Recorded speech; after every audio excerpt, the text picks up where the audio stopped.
Although there are variations of Indian clothing in different regions of the country, clothing can be generalized into a few different categories. Indian men may wear two-piece shalwar kameez, which is a long shirt with loose-shaped pants. This piece is the shalwar, and this piece is the kameez.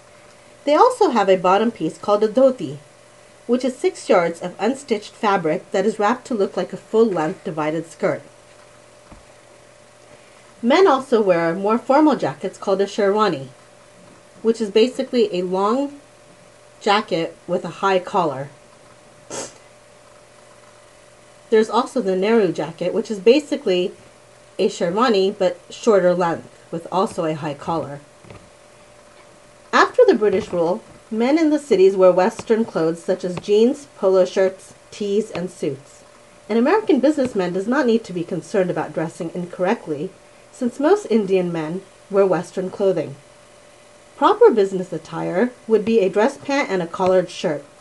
Suit jackets and ties are appropriate for business meetings and companies, but they would be out of place in rural areas.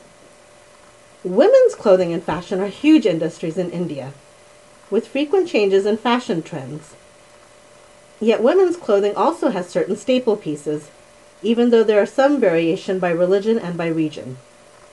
Many Indian women wear a small blouse and a sari, which is made up of 9 yards of material that is draped in various ways. This is the more traditional and formal wear for married women. Indian women may also wear shalwar kameez outfits, but they are much more colorful and embroidered compared to the men's version. There is also the short blouse with lenga, which is a long skirt made up of many yards of material. The younger, urban, and more modern generation of females dress in Western clothing. However, there are more rules in regards to female attire. Traditional families have their female members dress in Indian clothes.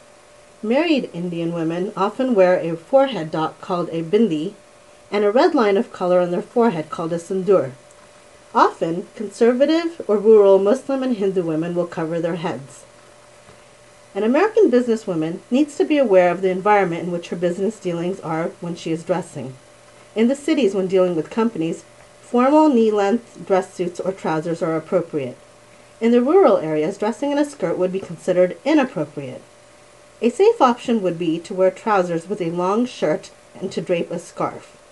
Since the corporate world is even more male-dominated in India than in the US, an American businesswoman needs to dress appropriately to be respected, to be taken seriously, and to send the right message.